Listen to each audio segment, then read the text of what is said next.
राज सिंह के काल के निर्माण कार्य।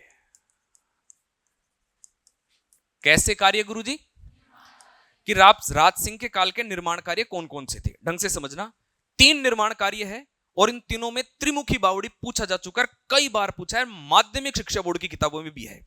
जो विद्यार्थी सीईटी दे रहे हैं और विशेषकर रीट दे रहे हैं उनके लिए तो बहुत महत्वपूर्ण चीज है। जो भी माध्यमिक शिक्षा बोर्ड में आ जाती है वो अमृत के समान है गुरुजी। देखना, नंबर 1 पर त्रिमुखी बावड़ी, और त्रिमुखी बावड़ी का ही दूसरा नाम है जया बावड़ी। बोलो क्या नाम है गुरुजी? समझना इस बात को। सबसे पहले केवल त्रिमुखी बावड़ी लिखा मिलता था सब जगह। पहली बार, आजकल तो शायद वो किताब बंद हो गई है, अभी 7-8 साल पहले तक एक किताब चला करती थी राजस्थान अध्ययन। राजस्थान अध्ययन अब शायद बंद हो गई है। राजस्थान अध्ययन 5वीं क्लास से 6ठी क्लास से शुरू होती थी और 12वीं क्लास तक चलती थी। सबसे पहले तो 11th-12th की बंद हुई, उसके बाद और भी बंद हो गई। राजस्थान अध्ययन प्रतियोगी परीक्षाओं के लिए किसी भी गाइड से बहुत बेहतर थी। आजकल बंद हो गई, आजकल उसकी जगह 9th और 10th की किताब निकाल दी, उसमें राजस्थान का सारा इतिहास, कला, संस्कृति, भूगोल दिया रहता है। उसमें पहली बार यह दिया गया था, शायद 7वीं 8वीं की किताब में था, कि इसको जया बावड़ी भी कहते हैं, और उससे पहले कहीं भी नहीं था जया बावड़ी। और एग्जाम में कई बार पूछा गया जया बावड़ी तो हमको पता ही नहीं होता था, जबकि आंसर आता था कि त्रिमुखी बावड़ी को क्या क्या कहते हैं, लेकिन पता ही नहीं था कि सब दोनों एक है। तो कुल मिला के चाहे त्रिमुखी बावड़ी कह दो चाहे जया बावड़ी कह दो, इसका निर्माण किसने करवाया था? राज सिंह ने। समझना आप, जो दूसरा निर्माण करवाया था त्रिमुखी बावड़ी के अलावा, उसका था जाना सागर। हाँ गुरुजी, जो दूसरा निर्माण कार्य था वो था जाना सागर। ये जाना सागर तालाब है। बताओ जाना सागर क्या है गुरुजी? तालाब। तो बताओ पहला तो क्या है? त्रिमुखी बावड़ी। दूसरा क्या है? जाना सागर तालाब। और इन दोनों का जो निर्माण करवाया, ये करवाया उदयपुर में। बताओ कहां करवाया गुरुजी? ये त्रिमुखी बावड़ी जो है इसका निर्माण करवाया राम रसदे ने। बताओ किसने करवाया? और ये राम रसदे कौन है? राज सिंह की पत्नी। बताओ किसकी पत्नी है गुरुजी? आप ढंग से समझते रहना गुरुजी। वैसे तो शासक का ही नाम आता है, लेकिन अगर थोड़ा भी डीप अगर प्रश्न पूछेगा तो वो राम रसदे दे देगा और 4 लेडीज के नाम देगा, तो आप कंफ्यूज हो जाओगे। राम रसदे कौन है? राज सिंह की सबसे बड़ी पत्नी थी, और राज सिंह के बाद जो उत्तराधिकारी बने वो राम रसदे से उत्पन्न जयसिंह ही बने। तो ध्यान रखना इस चीज का कि ये जो राम रसदे है इसने कौन सी बावड़ी बनवाई? त्रिमुखी बावड़ी, क्योंकि इसके 3 मुंह हैं, और इसको जया बावड़ी भी कहते हैं। और जाना सागर तालाब कहां है? उदयपुर। ये दोनों ही चीज कहां है? उदयपुर। तीसरा सबसे महत्वपूर्ण जो निर्माण कार्य करवाया गया था वो है राजसमंद झील। बोलो कौन सी झील है गुरुजी? राज सिंह ने स्वयं के नाम पर एक झील बनवाई और उस झील का नाम रखा राजसमंद, और जिला भी कौन सा है? राजसमंद। इस झील के नाम पर और राज सिंह राजा के नाम पर ही जिले का नाम क्या रखा गया है? राजसमंद। गुरुजी क्लियर है क्या यहां तक? इस राजसमंद झील की डिटेल वैसे तो आप ज्योग्राफी में पढ़ोगे, लेकिन कुछ ऐतिहासिक डिटेल अपने को यहां समझनी चाहिए। राजसमंद झील का जो निर्माण हुआ वो हुआ गुरुजी 1662 से लेकर 1676 के मध्य। बताओ कब से कब तक हुआ गुरुजी? कहां पर है झील? राजसमंद में। इस राजसमंद झील का जो उत्तरी भाग, जिसको अपन उत्तरी पाल कहते हैं, ये उत्तरी पाल कहलाता है नौचौकी की पाल। बताओ क्या कहलाता है?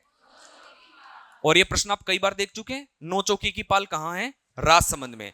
और एक्चुअल में ये राजसमंद झील का जो उत्तरी भाग है उस पर स्थित जो पाल बनी हुई है उसी को कहते हैं नौचौकी की पाल।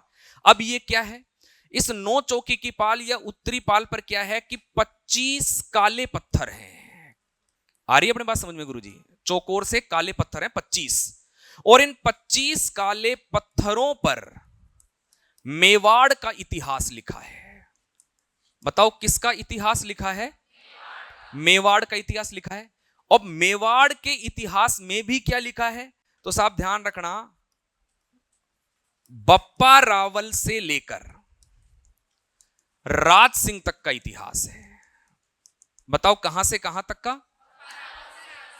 मेवाड़ का इतिहास तो है, लेकिन बप्पा रावल से शुरू होता है। ध्यान रखना, कहीं भी अगर कथन आ गए कि साहब ये मिलते हैं 4 कथन दे दिए, तो उसमें ध्यान रखना गुहिल से शुरू नहीं है, बप्पा रावल से शुरू है, जबकि बप्पा रावल 8वीं पीढ़ी का आदमी था। तो बप्पा रावल से शुरू है, गुहिल से शुरू नहीं है, उससे पहले कुछ भी नहीं है, डायरेक्ट बप्पा रावल से शुरू किया कालभोज से, और बप्पा रावल से लगाकर कहां तक है, राज सिंह है। दूसरी इंपॉर्टेंट बात, इससे मुगल मेवाड़ संधि की जानकारी मिलती है। बताओ किसकी जानकारी मिलती है? संपूर्ण मुगल मेवाड़ संधि हुई। बताओ कब हुई थी मुगल मेवाड़ संधि? 1615 में। कितनी तारीख को? 5 फरवरी 1615 को जो मुगल मेवाड़ संधि हुई थी, इस मुगल मेवाड़ संधि की संपूर्ण शर्तें, ये संधि किस प्रकार संपन्न हुई, किसकी मध्यस्थता में संपन्न हुई, पूरी डिटेल कहां पर लिखी हुई है? नो चौकी की पाल पर। तो बहुत महत्वपूर्ण है कि मुगल मेवाड़ संधि की क्या मिलती है? जानकारी। तीसरी इंपॉर्टेंट बात, इसी नो चौकी की पाल से, इस इतिहास से शक्ति सिंह की जानकारी मिलती है। बताओ किसकी जानकारी? शक्ति सिंह की जानकारी मिलती है। आ रही है क्या अपने बात समझ में? ये जो उत्तरी पाल है, नो चौकी की पाल है, इसको कहा गया राज प्रशस्ति।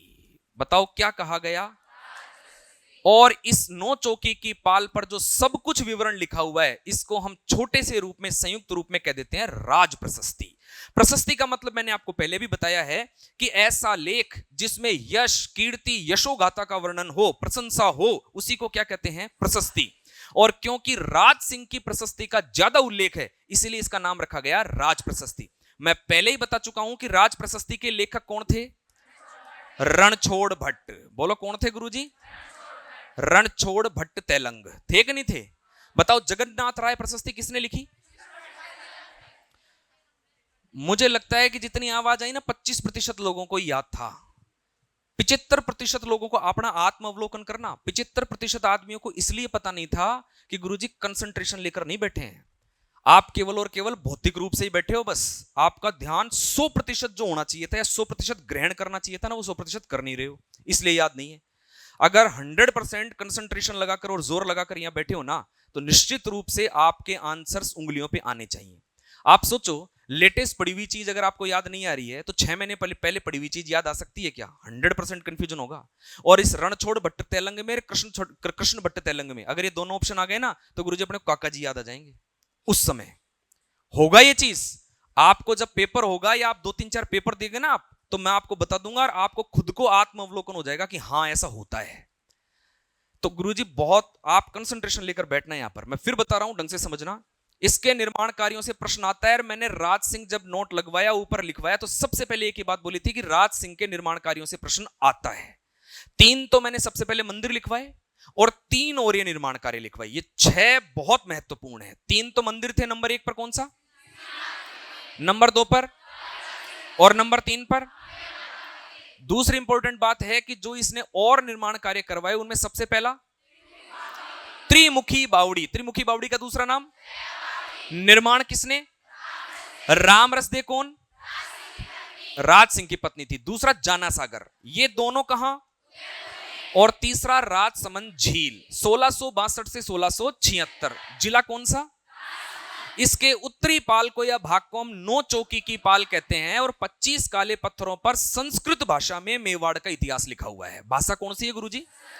तो अगर पूछ लिया जाए राज प्रशस्ति की भाषा कैसी है, तो भाषा है संस्कृत। इसमें 2-3 चीजें इंपॉर्टेंट है इतिहास के अंदर, कि साहब मेवाड़ का इतिहास बप्पा रावल से शुरू होकर कहां तक जाता है, और मुगल मेवाड़ संधि की विस्तृत और व्यापक क्या मिलती है? जानकारी। और शक्ति सिंह का क्या मिलता है? उल्लेख। हल्दी घाटी युद्ध पढ़ा था पढ़ने, और हल्दी घाटी युद्ध में महाराणा प्रताप और शक्ति सिंह का जो मिलन हुआ था बलीचा गांव के समीप, और इसमें मैंने आपको बताया था कि इसकी जानकारी 2 महत्वपूर्ण ग्रंथों से मिलती है, एक तो राज प्रशस्ति से, और एक अमर काव्य वंशावली से। तो आ गया राज प्रशस्ति दोबारा, तो हमने वहां भी पढ़ लिया था राज प्रशस्ति को, और अब यहां भी राज प्रशस्ति को पढ़ रहे हैं। बोलो गुरुजी, कहानी समझ में आ रही है कि नहीं आ रही है? इसको लिखो, फिर अब आगे देखते हैं।